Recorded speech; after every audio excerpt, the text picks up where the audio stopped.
L'amendement n'est pas adopté. Madame Bélim pour le 745. Merci, Monsieur le Président. Je souhaite attirer l'attention de notre Assemblée sur une injustice persistante qui affecte nos concitoyens ultramarins, les disparités historiques dans le calcul des pensions de retraite. Ces inégalités ne sont pas anecdotiques. Elles sont le fruit d'une construction qui continue de pénaliser nos territoires.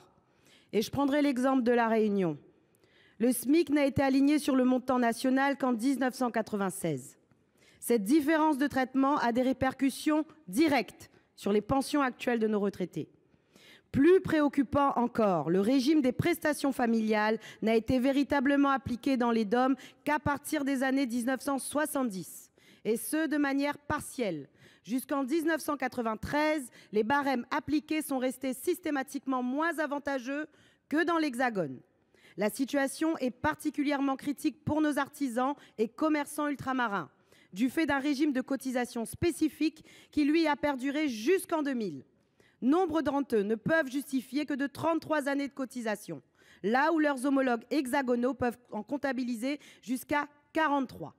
C'est pourquoi notre amendement propose que le comité de suivi des retraites accorde une attention particulière aux problématiques ultramarines via un rapport dédié. Il ne s'agira pas simplement de constater ces inégalités, mais bien de les corriger.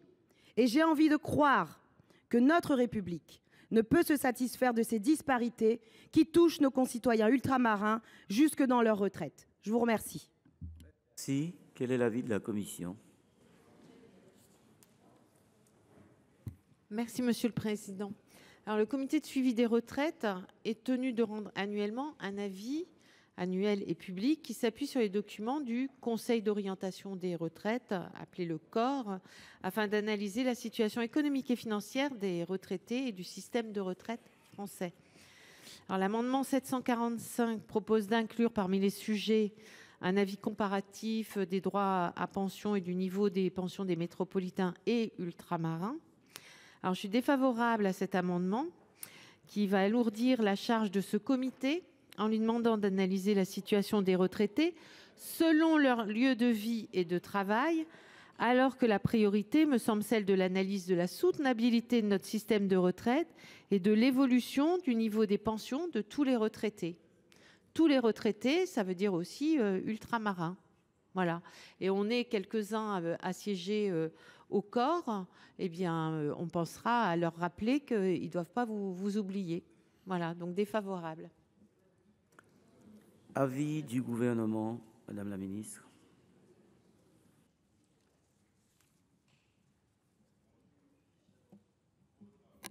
Merci, Monsieur le Président. Madame la sénatrice, vous proposez que l'avis annuel du comité de suivi des retraites intègre une analyse comparée de la situation des Français métropolitains et ceux d'outre-mer.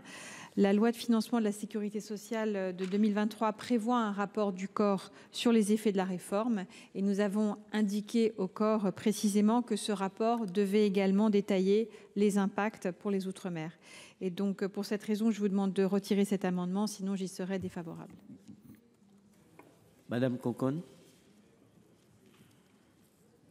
J'avoue ne pas comprendre cet entêtement qui a nous ressortir systématiquement qu'on veut un rapport sur la réforme des retraites.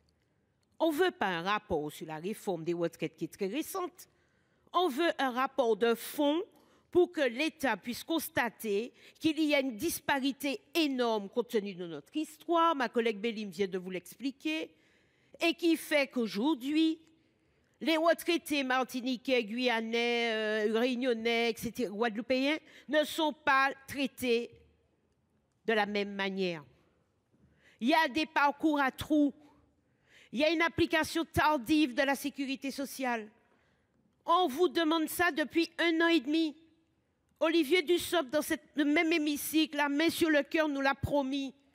Lors de la rencontre d'Emmanuel Macron avec l'ensemble des élus de l'outre-mer, Madame Elisabeth Borne, alors Première ministre, l'a également validé. On n'est pas sur la réforme des retraites, madame, on est sur la retraite globalement.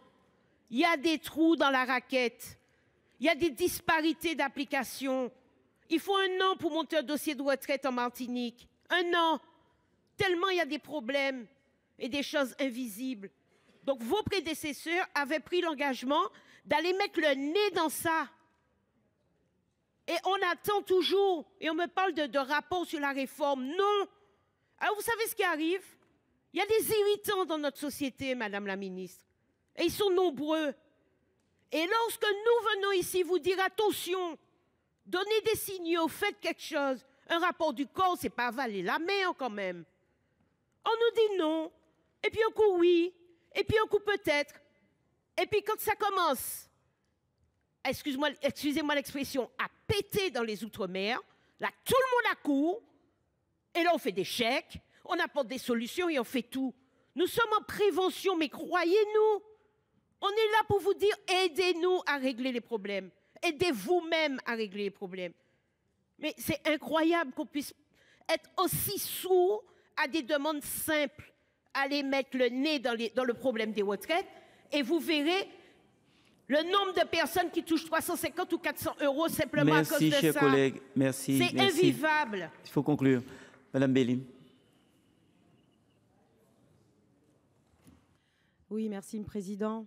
Écoutez, je trouve ça extrêmement dommage qu'encore une fois, il faut qu'on fasse confiance et qu'on espère demain qu'on pensera à nous. Nous, on pense à la France tout le temps. On vous regarde tout le temps. Parce que des fois, on se trompe même, on dit encore métropole au lieu de dire hexagone. Et ça m'embête. Il faudrait vraiment que l'on pense aux territoires ultramarins et aux disparités et aux spécificités. C'est tout ce que nous demandons, territoire par territoire. Et c'est la même chose ici en hexagone, les ruralités, les centralités. Nous sommes différents. Nous avons une histoire qui est différente. Et aujourd'hui, afin de traiter les choses comme il le faudrait, cette histoire, il faudrait être capable de l'entendre et donc de la mettre sur papier et d'éviter de réformer sans des analyses, sans des bilans, sans rien. Nous, on a besoin qu'on parle de nous en connaissant d'où nous sommes et ce que nous sommes. Merci. Je vais mettre aux voix cet amendement avec 2 avis défavorables. Qui vote pour? Qui est pour?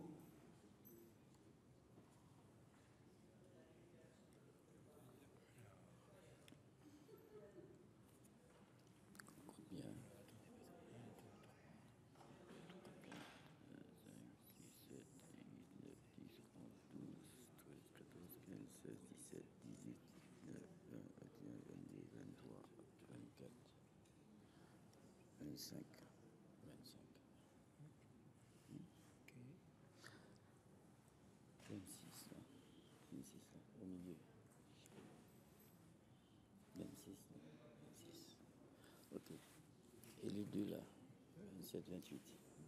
Qui vote contre? 28.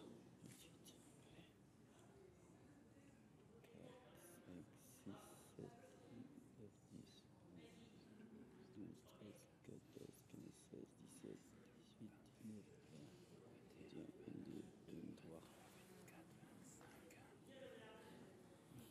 C'est adopté. L'amendement est adopté.